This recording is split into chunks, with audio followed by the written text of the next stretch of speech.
ہی ہے آرزو تعلیم قرآن عام ہو جائے، ہر ایک پرچم سے اونچا پرچم اسلام ہو جائے۔ الحمدللہ رب العالمین والصلاة والسلام علی خاتم النبیین، اما بعد فاعوذ باللہ من الشیطان الرجیم، بسم اللہ الرحمن الرحیم، الصلاة والسلام علیک یا رسول اللہ وعلی آلک واصحابک یا حبیب اللہ، الصلاة والسلام علیک یا نبی اللہ وعلی آلک واصحابک یا نور اللہ۔ مدنی چینل کے ناظرین، پروگرام قرآنی صورتوں کا تعارف، اس میں آپ کو خوش آمدید کہتے ہیں۔ اللہ رب العالمین ہم سب کو علم قرآن، فہم قرآن عطا فرمائے اور قرآن کے نور سے میرے اور آپ کے سینوں کو روشن منور فرمائے۔ ہمارے پیارے نبی صلی اللہ علیہ وسلم کا فرمان عالی شان ہے، 3 طرح کے وہ اشخاص جنہیں بروز محشر اللہ اپنے عرش کا سایہ عطا فرمائے گا۔ پہلا وہ جو میرے کسی امتی کی پریشانی کو دور کرے، دوسرا وہ جو میری سنت کو زندہ کرے، اور تیسرا وہ جو مجھ پر کثرت سے درود بھیجے۔ اللہ ہمیں یہ تینوں عمل کرنے کی توفیق عطا فرمائے۔ اللہ ہم سب کو بھی یہ نصیب فرمائے، اور جن کاموں کو کرنے کا حکم ہے کرنے کی توفیق دے، جن سے بچنے کا حکم ہے اللہ ہم سب کو بچائے رکھے، اور ہمیں بروز حشر نبی رحمت صلی اللہ علیہ وسلم کی شفاعت بھی نصیب ہو اور عرش الہی کا سایہ بھی نصیب ہو۔ حصول برکت کے لیے ایک بار بارگاہ رسالت میں درود و سلام صلو علی الحبیب صلی اللہ تعالی علی محمد صلی اللہ علیہ وآلہ وسلم۔ ناظرین کرام، اس پروگرام میں ایک صورت مبارکہ، اس کا پس منظر، اس کا کچھ تعارف یہ پیش کیا جاتا ہے، اور یہ سلسلہ چلتے ہوئے الحمدللہ 30ویں پارے کے سورۃ الزلزال تک مکمل ہوا۔ آج ہم سورہ عادیات کے حوالے سے پس منظر بھی اور ان سورۃ العادیات کی آیات مبارکہ کا ترجمہ اور مختصراً تفسیر تشریح سننے کی سعادت حاصل کریں گے۔ سورۃ العادیات کے حوالے سے اگر گفتگو کریں، کلام کریں، عبداللہ بن عباس رضی اللہ تعالی عنہما کے قول کے مطابق یہ مکیہ صورت ہے۔ اس میں 1 رکوع اور 11 آیتیں ہیں۔ عادیات یہ مجاہدین کے ان گھوڑوں کو کہتے ہیں جن کو دشمنوں کے پیچھے تیزی سے لگایا جاتا ہے۔ اللہ پاک نے ان گھوڑوں کی، گویا کہ ان ٹاپوں کی، ان کے پاؤں سے جو اڑنے والی خاک ہے، سبحان اللہ، اور ان گھوڑوں کا تذکرہ فرمایا ہے۔ گھوڑوں کی قسم اللہ نے ارشاد فرمائی، تو اسی مناسبت سے اس کا نام سورۃ العادیات ہے۔ مضامین پر گفتگو کریں تو اس کا ایک مرکزی مضمون اس میں یہ ہے، اس میں انسان کو ایک طرح کی جو اس کی طبیعت میں ایک ناشکری کا پہلو ہے اسے بھی بیان کیا، اور ساتھ ساتھ ان گھوڑوں کی عظمتوں کا بیان جو جہاد میں کام آتے ہیں ان کا ذکر ہوا، اور وہ لوگ عمل کے اعتبار سے جو مال سے جڑے ہوئے ہیں، مال سے محبت ہے اور اللہ کے شکر گزاری کے اندر کمزور ہیں، ان کی مذمت بیان کی۔ کب مال برا ہے اور کب مال جمع کرنا اچھا ہے، انشاءاللہ اس کی بھی وضاحت ہم پیش کریں گے۔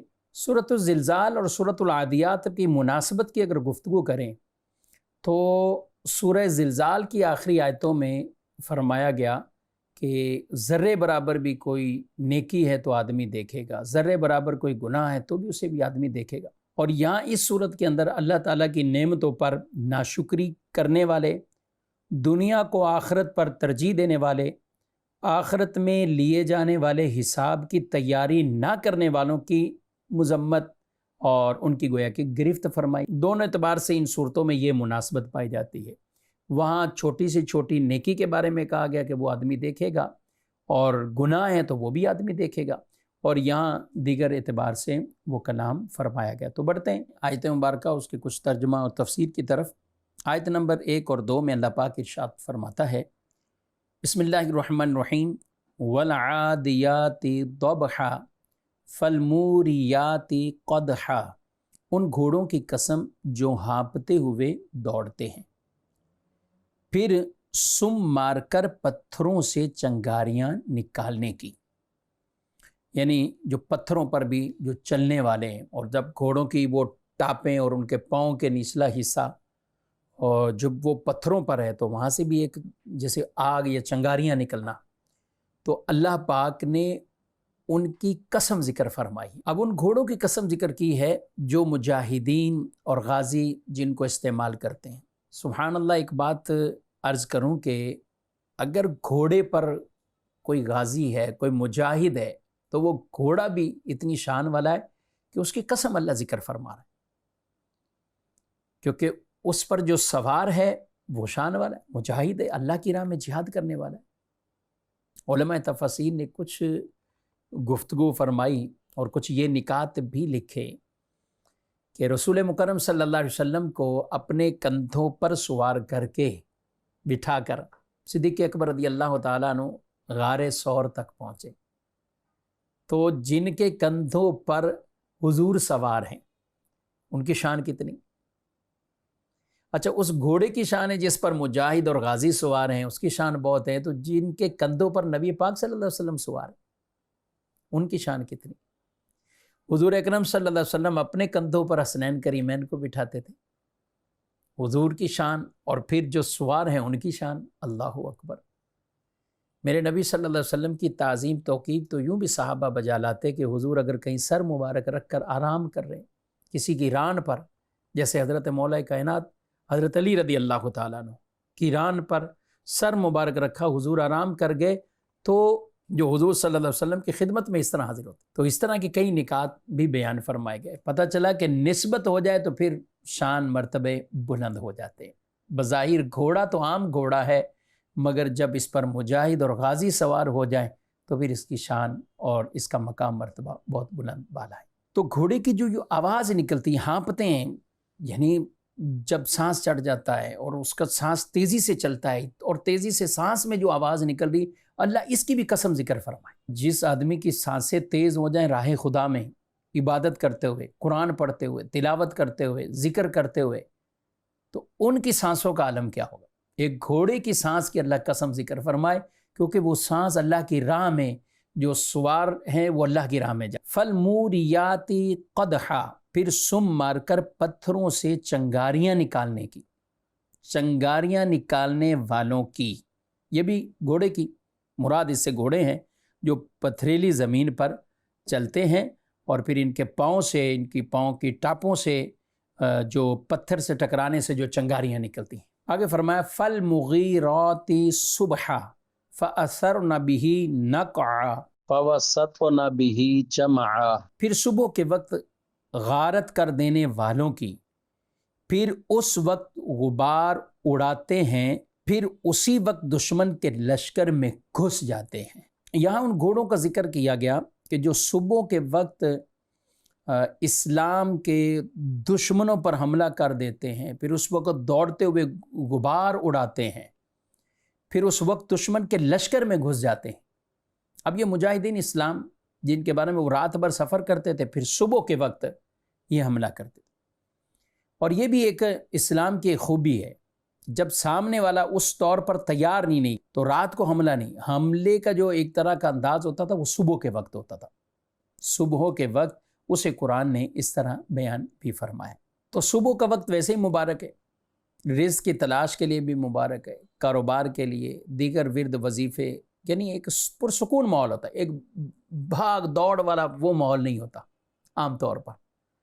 اس لیے ہم کریں کہ ورد ہیں، وظیفے ہیں، اور یا کچھ تلاوت ہے، یا پھر میں بات کروں کہ رات کے نوافل ہیں، تو وہ پرسکون ماحول میں ہوتی ہیں یہ چیزیں۔ دن میں تو آدمی دوڑ میں ہی بس پورا ہو جاتا ہے، اور جو جتنے بڑے شہر میں رہتا ہے اس کی مصروفیت اتنی بڑی، جو جتنا زیادہ لوگوں میں رہتا ہے اس کی مصروفیت بھی اتنی بڑی، تو اس کے لیے وہ اتنا ہی ایک دنیا کے معاملات گویا کہ تیز ہوتے ہیں، ایسے تیز دنیا کے معاملات ہوتے ہیں، اور صبح کے کاموں میں بہرحال برکات کو بیان فرمایا گیا۔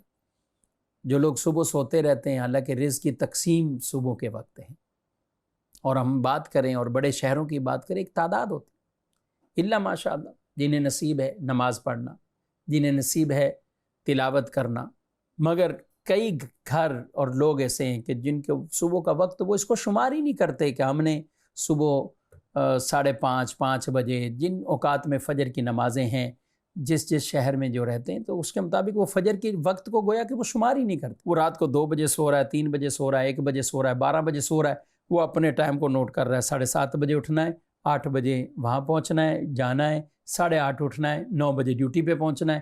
تو وہ ان چیزوں کو دیکھ رہے ہوتے ہیں. تو ہمیں ان چیزوں کا بہرحال خیال رکھنا چاہیے. صبح کی برکات میں سے حصہ ضرور حاصل کریں. اللہ پاک نے یہ قسمیں ذکر فرمائی اور ان قسموں کے بعد کیا ارشاد فرمایا؟ ان الانسان لربہ لکنود وانہ علی ذلک لشہید. بے شک انسان ضرور اپنے رب کا بڑا ناشکرا ہے اور بے شک وہ اس بات پر ضرور خود گواہ ہے. یعنی اللہ تعالیٰ نے غازیوں کے گھوڑوں کی قسمیں ذکر فرمائی کہ انسان رب کا بڑا ناشکرا ہے. اب حضرت عبداللہ بن عباس رضی اللہ تعالیٰ عنہما فرماتے ہیں ناشکرے سے مراد وہ انسان ہے جو اللہ کی نعمتوں سے مکر جائے. اور بعض مفسرین نے کہا کہ ناشکرے سے مراد گناہ گار انسان ہے، اور بعض نے کہا کہ اس سے مراد وہ انسان ہے جو مصیبتوں کو یاد رکھے اور نعمتوں کو بھول جائے. مصیبت کو یاد رکھے، ایک تعداد ہوتی ہے اس پر کتنی اللہ کی نعمتیں ہوں، فراوانی ہو، مال کی وسعت ہو، تندرستی ہے اور کتنی چیزیں، کوئی ایک چھوٹی سی مصیبت پہنچ گئی تو وہ مصیبت کا اتنا شور ڈال دے گا، ہر ایک کو بتائے گا. مصیبت ہر ایک کو لوگ بتاتے رہتے، میں مصیبت میں، میں مصیبت میں، میں مصیبت. حالات کا رونا ہر ایک کے لیے ایک جیسا نہیں ہے، لیکن پھر بھی جو آدمی نارمل حالات میں بڑی لگژری زندگی گزار رہا ہے، لگژری سٹائل ہے اس کے زندگی گزارنے، وہ بھی حالات کا رونا رول، وہ بھی پریشان ہے. تو مصیبت کو آدمی ذکر کرتا ہے اور نعمت کو چھپاتا ہے، نعمت پہ شکر ادا کرنا بھول جاتا ہے. ارشاد فرمایا وَإِنَّهُ عَلَىٰ ذَلِكَ لَشَهِيدٌ، اور بے شک وہ اس بات پر ضرور خود گواہ ہے. یعنی خود کون گواہ ہے؟ ایک تو تفسیر یہ ہے کہ آیت کا معنی یہ ہے کہ وہ خود انسان ہی گواہ ہے، اپنے عمل سے ہی گواہی دے رہا ہے. اور دوسری بات کہ اللہ تعالیٰ اس کے ناشکرے ہونے پر خود گواہ ہے. تو انسان شکر گزار بنے. لَإِن شَكَرْتُمْ لَأَزِيدَنَّكُمْ، اگر تم شکر گزار بنو گے تو اللہ ضرور اضافہ کرے گا. فرمایا میں اضافہ کر دوں گا، زیادہ کر دوں گا، ان نعمتوں کو بڑھا دوں گا، ان نعمتوں میں وسعت دے دوں گا اگر تم شکر گزار کرو، شکر گزاری کرو. آگے فرمایا انسان کے بارے میں وَإِنَّهُ لِحُبِّ الْخَيْرِ لَشَدِيدٌ، اور بے شک وہ مال کی محبت میں ضرور بہت شدید ہے. افلا يعلم اذا بعثر ما في القبور وحصل ما في الصدور ان ربهم بهم يومئذ لخبیر. تو کیا وہ نہیں جانتا جب وہ اٹھائے جائیں گے جو قبروں میں ہیں اور جو سینوں میں ہے وہ کھول دی جائے گی، بے شک ان کا رب اس دن ان کی یقیناً خوب خبر رکھنے والا ہے. ان آیات کا خلاصہ یہ ہے کہ انسان مال کی محبت اور اس کی طلب میں بڑا مضبوط ہے، طاقتور ہے، لیکن اللہ کی عبادت میں اور نعمتوں کے شکر میں کمزور. تو کیا مال کی محبت میں مبتلا وہ انسان نہیں جاتا کہ جب مردے اٹھائے جائیں گے جو قبروں میں ہیں انہیں اللہ کی بارگاہ میں پیش کیا جائے گا اور جو حقیقت سینوں میں ہے وہ کھول دی جائے گی، اس وقت اللہ تعالیٰ ان کے نیک اور برے اعمال کا بدلہ دے گا انہیں. اور فرمایا کہ بے شک رب قیامت کے دن جو کہ فیصلے کا دن ہے، ان کے اعمال، ان کی نیتوں اور ان کی اطاعت و نافرمانی کی خوب خبر رکھنے والا ہے. جیسا کہ ہمیشہ سے اللہ ہر ایک کو جانتا ہے، خیر کی طرف کون ہے، شر کی طرف کون ہے، دلوں کے حالات بھی اللہ جانتا ہے. اس لیے روایت میں فرمایا اللہ تمہاری شکلوں کو، تمہاری صورتوں کو اللہ نہیں دیکھتا، اللہ تمہارے دلوں کو دیکھتا. کوئی بظاہر نیک عمل بھی ہے لیکن دل میں نیت کیا ہے؟ ہم کسی کے دل کی نیت پر حکم نہیں لگا سکتے کہ یہ نیکی کا کام بھی دکھانے کے لیے کر رہا ہے، وہ نیکی کا کام کر رہا ہے، ہم اس کے بارے میں حسن ظن رکھیں، لیکن جو کر رہا ہے وہ اپنے دل کی نیت درست رکھے، نیت کا قبلہ درست رکھے. تو یہاں یہ انسان کے بارے میں فرمایا. پہلی بات تو ناشکرا اور اپنے عمل پہ گواہ بھی ہے. پھر آگے فرمایا کہ مال کے لیے بڑی محبت کرنے والا ہے، اس کو کوئی نہ بیماری یاد آئے گی، نہ نیند یاد آئے گی، نہ سستی ہوگی، اس کے لیے توانائی ہے اس کے پاس مال جمع کرنے میں. لیکن اسی کو اگر نماز کا بول دو، اسی کو کچھ اور کام، تو اس کو کمزوری بھی یاد آ جائے گی، اس کو بیماری بھی یاد آ جائے گی، اس کو اپنا ضعف بھی یاد آ جائے گا، یا یہ سستی کا شکار ہوگا، غافل ہو جائے گا۔ اور مال کی محبت کا ایک تو یہ ہوتا ہے کہ دل کی سختی اسے ہو جاتی، وہ قلب کی جو سختی ہے، دل کی جو سختی ہے نا، وہ مال کی محبت کی وجہ سے یہ پیدا ہو جاتی ہے۔ وہ مال کے لیے تو بڑی بڑی ذلتیں بھی برداشت کر لیتے ہیں، تکلیفیں بھی برداشت کر لیتے ہیں، لیکن دین کے لیے نہیں کریں گے۔ وہ بستر بھی چھوڑنا ہو، دوستوں کی محفل کو چھوڑنا ہو، وہ چاہے نماز کے لیے ہو یا کسی اور کے لیے، وہ دین کے لیے تو کوئی تکلیف ہی نہیں برداشت کرنا چاہتے۔ اس لیے ایک تعداد ہے جو کہیں کہ حج کا نام نہیں لیں گے، ان کے اوپر حج فرض ہے نہیں، کیوں؟ بہت زیادہ مشقت کا کام ہے، اتنے لوگوں میں رش میں رہ کر کیسے ہم وہ حج کے یہ 5 ایام ان کو رش میں گزارنے کے لیے بھی وہ کہتے ہیں کہ نہیں، ہمارا کیسے گزارا، وہ حج کی تاخیر کرتے رہتے۔ اچھا، مکہ مدینہ کی محبت ہے تو وہ عمرے کے نام پہ تو چلے جائیں گے لیکن حج نہیں کریں گے۔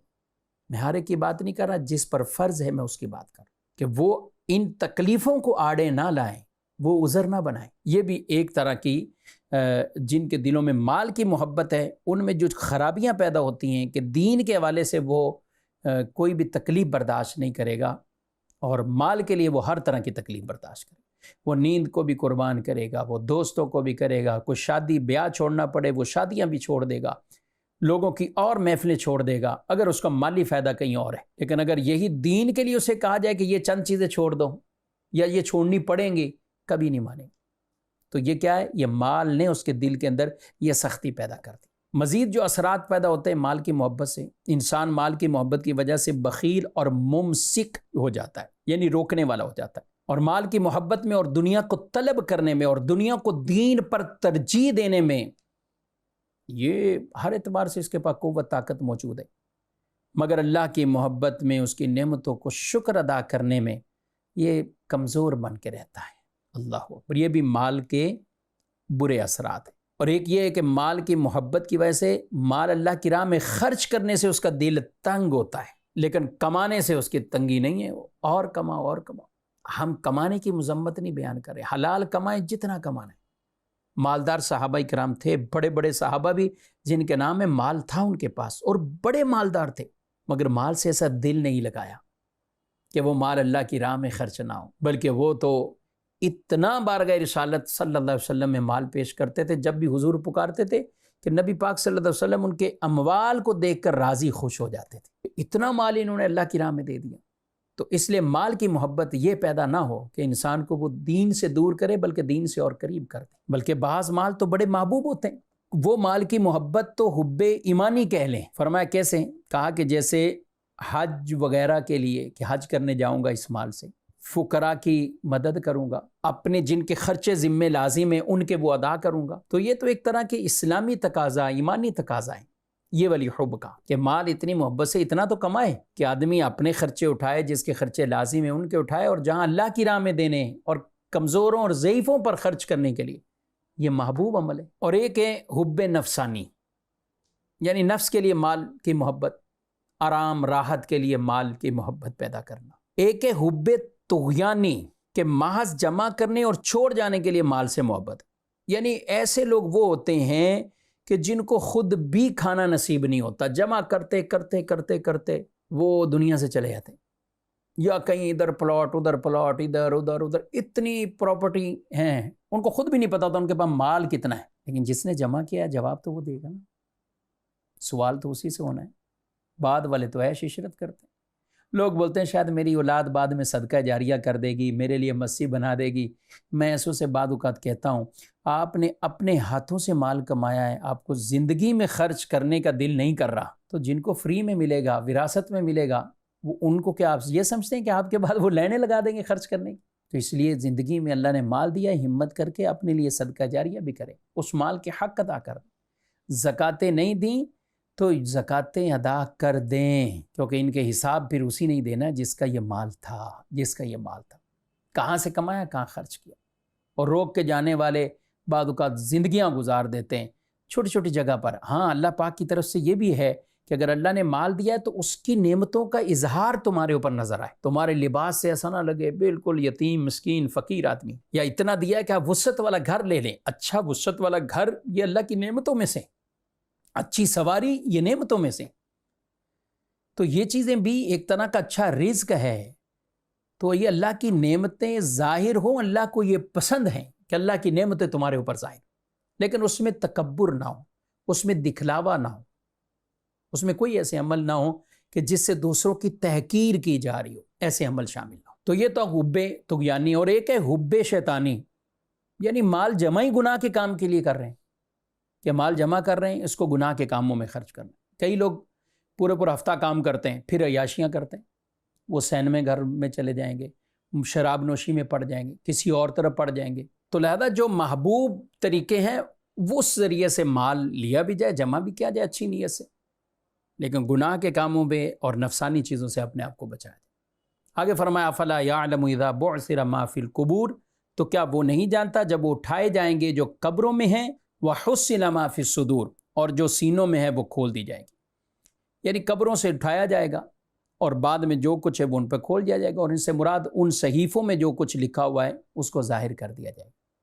اور یہ بھی مراد ہے جن احکام پر انہوں نے عمل کیا اور جن احکام پر انہوں نے عمل نہ کیا ان کو سب بتا دیا جائے گا. انہوں نے کتنے فرائض واجبات پر عمل کیا اور کتنے فرائض واجبات کو ترک کیا، کتنے حرام اور مکروہ تحریمی کاموں کو کیا اور کتنوں کو ترک کیا، اور جو کچھ ان کے اندر چھپا ہوا ہے، جو کچھ ظاہر باطن سب چیزیں، یعنی باطن بھی جو تھا وہ ظاہر کر دیا جائے گا. تو اس لیے ناظرین کرام، اللہ کی رضا کے عمل ہمیں کرتے رہنا چاہیے. قرآن پڑھیں بھی، قرآن کا علم بھی حاصل کریں.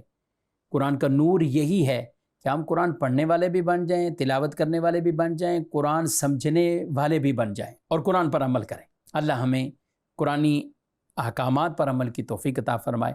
سورۃ العادیات تک ہمارا درس مکمل ہوا. سورۃ القاریہ سے اگلے پروگرام میں آپ درس سنیں گے. اللہ پاک ہم سب کو عمل کی توفیق دے، نور قرآن سے میرے اور آپ کے سینوں کو روشن منور فرمائے. آمین بجاہ النبی الامین صلی اللہ علیہ وسلم. یہی ہے آرزو تعلیم قرآن عام ہو جائے، ہر ایک پرچم سے اونچا پرچم اسلام ہو جائے.